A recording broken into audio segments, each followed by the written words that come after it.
Yaudah Bapak Ibu langsung dibuka. SMK 6 udah masuk semua. Ini yang off cam ini pada ngapain nih? Tolong dihidupin kameranya, kita lagi diskusi. Kayak tak.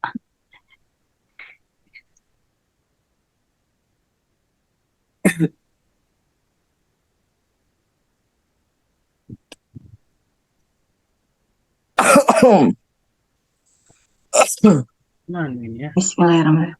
Assalamualaikum warahmatullahi wabarakatuh. Waalaikumsalam. Wabarakatuh. wabarakatuh. Terima kasih teman-teman semua udah mendengarkan presentasi kami. Untuk kritik dan saran beserta pertanyaan kami persilahkan. Jika ada yang ingin bertanya, kami persilahkan.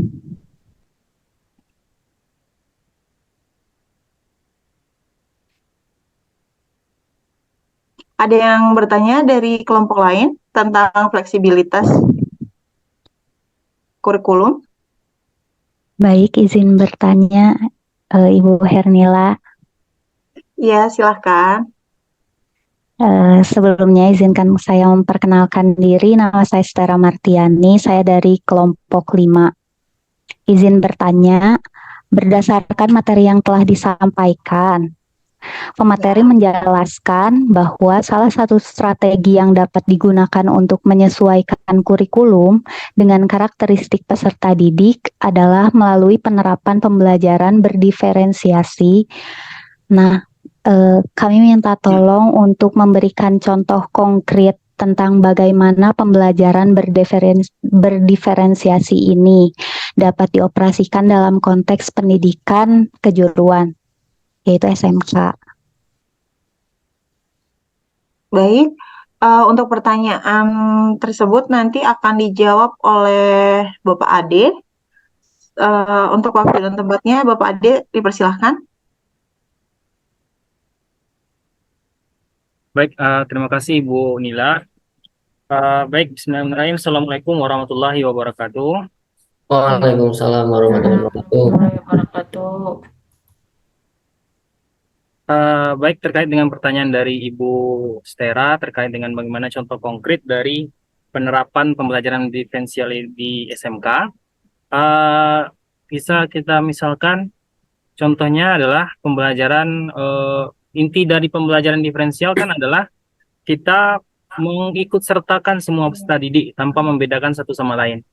Jadi dalam prinsip pengembangan kurikulum fleksibilitas ini, maksudnya adalah dalam penerapan kurikulum, contohnya kita menerapkan model pembelajaran proyek, kooperatif, ataupun problem-based learning, kita bisa gunakan pembelajaran diferensial ini pada aspek pembagian kelompok siswa atau peserta didik.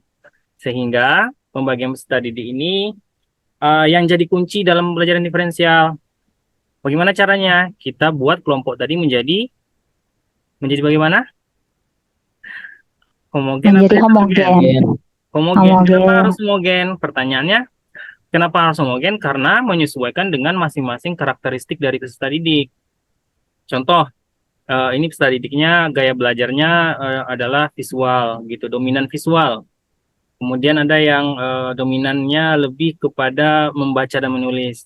Sehingga kelompok kecil dari itu kita sesuaikan dengan gaya belajarnya. Nah, di sanalah letak pembelajaran diferensialnya. Lalu tugas kita sebagai guru apa? Tugas kita adalah memberikan fasilitas kepada setiap peserta didik agar dapat memenuhi kebutuhannya dalam belajar. Kita bisa contoh ya, misalnya pembelajaran PKK di kelas 11. Di kelas 11 itu maaf saya batuk. Di kelas 11 itu kan ada mata pelajaran PKK ya. Ya. Materinya adalah misal haki begitu. Nah, kita misalnya menggunakan model pembelajaran berbasis masalah. Dalam pembelajaran berbasis masalah, ini kita bisa menyediakan masalahnya, contoh kayak perebutan hak Samsung dan iPhone. Tahu ya, yang slide itu pertama kali dikeluarkan oleh iPhone, kemudian tiba-tiba Samsung juga mengeluarkan slide to unlock itu, juga mengeluarkan fitur yang sama di HP-nya, sehingga terjadi perebutan hak kekuasaan. Nah, ini peserta didik yang homogen tadi gaya belajarnya kan beda-beda ya, yang dominan itu. Jadi yang dari visual bisa kita sajikan video berita gitu. Yang untuk lebih suka membaca dan menulis kita sediakan berita dari Kompas misalnya terkait dengan perebutan haki begitu. Nah, jadi kita sebagai guru menyediakan berbagai macam fasilitas kepada peserta didik kita. Nah, itu adalah salah satu contoh penerapan pembelajaran berdiferensial pada SMK. Kira-kira seperti itu, Ibu Stera. Saya kembalikan kepada Ibu Nila. Terima kasih. Assalamualaikum warahmatullahi wabarakatuh. Assalamualaikum warahmatullahi wabarakatuh. Terima kasih Bapak Ade untuk jawabannya. Mungkin Bapak Ray atau Bapak Teddy ingin menambahkan tentang DAP?